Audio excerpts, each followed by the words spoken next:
نحمده ونصلي على رسوله الكريم أما بعد أعوذ بالله من الشيطان الرجيم بسم الله الرحمن الرحيم رب اشرح لي صدري ويسر لي أمري واحلل عقدة من لساني يفقهوا قولي أما بعد رب يسر ولا تعسر وتمم بالخير وبك نستعين يا فتاح يا فتاح رب زدني علما اللهم فقهنا في الدين اللهم إني أسألك علما نافعا ورزقا طيبا وعملا متقبلا۔ تمام تعریفیں اللہ رب العزت کے لیے ہے جو تمام جہانوں کو پیدا کرنے والا اور رزق روٹی دینے والا اور مارنے ختم کرنے والا اور پھر زندہ اٹھانے والا ہے۔ درود و سلام ہو نبی صلی اللہ علیہ وسلم پر اور ان کے اہل و عیال پر۔ تھرڈ سیریز میں آپ سب کا استقبال ہے۔ السلام علیکم ورحمۃ اللہ وبرکاتہ۔ اس میں ہم دیکھیں گے کہ شرک کا گناہ کیا ہے۔ اگر ہمیں گناہ پتہ چل جائے تو ہمیں اندازہ ہو جائے گا کہ واقعی کتنا بڑا یہ جرم ہے جو شرک ہے۔ حالانکہ ہم یہ دیکھ چکے ہیں کہ شرک کتنا بڑا گناہ ہے حدیث بخاری کی حدیث اور پھر سورہ لقمان کی آیت نمبر 13 سے، لیکن اگر ہم گناہ ایک بار دیکھ لیں گے تو ہمیں پتہ چل جائے گا۔ جیسے کہ فار ایگزامپل ہمیں کوئی پتہ ہے کہ یہ نیٹ ایگزام ہے جو کہ میڈیکل سیٹ فری دلاتا ہے تو ہم زیادہ ورک کرتے ہیں، ہے نا۔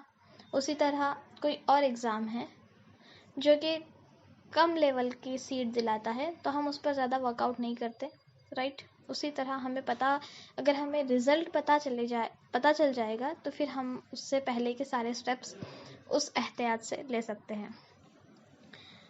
تو اس کے لیے سورہ مائدہ سورہ نمبر 5 آیت نمبر 72 میں اللہ تعالیٰ فرماتے ہیں،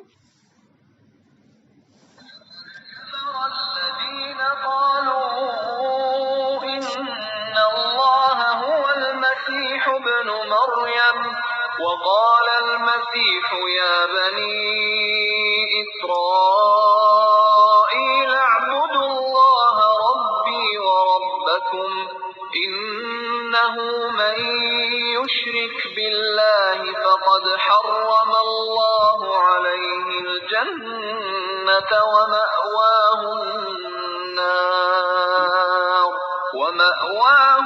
النار وما للظالمين من انصار۔ بے شک وہ لوگ کافر ہو گئے جن کا قول یہ ہے کہ مسیحا ابن مریم ہی اللہ ہے، حالانکہ خود مسیح نے کہا تھا کہ اے بنی اسرائیل اللہ ہی کی عبادت کرو جو میرا اور تمہارا رب ہے۔ یقین مانو کہ جو شخص اللہ کے ساتھ شرک کرتا ہے اللہ تعالیٰ نے اس پر جنت حرام کر دی ہے۔ اللہ تعالیٰ نے اس پر جنت حرام کر دی ہے۔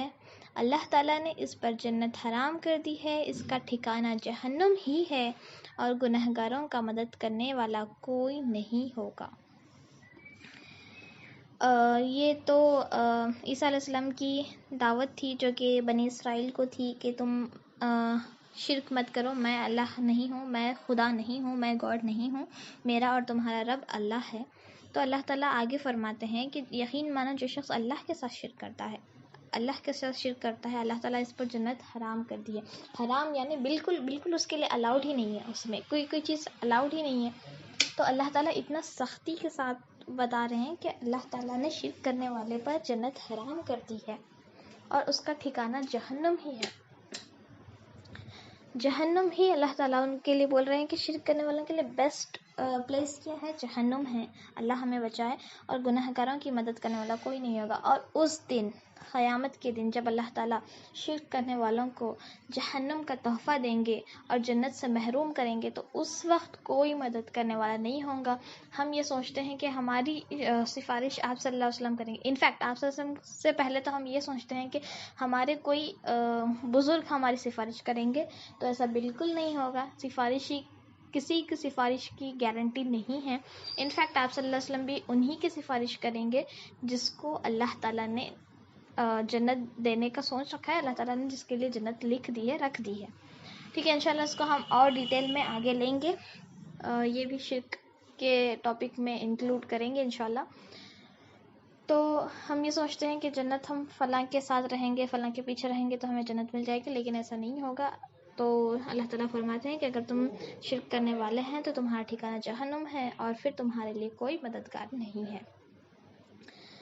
تو سورہ مائدہ کی آیت نمبر 72 ہم دیکھیں، جس میں اللہ تعالیٰ فرماتے ہیں کہ تمہارا کوئی مددگار نہیں ہوگا اگر تم شرک کرتے ہیں. تو یہ دعوت تو عیسیٰ علیہ السلام نے بھی دی تھی کہ لوگو تمہارا اور میرا رب اللہ ہے، تو اس کے ساتھ کبھی شرک مت کرو.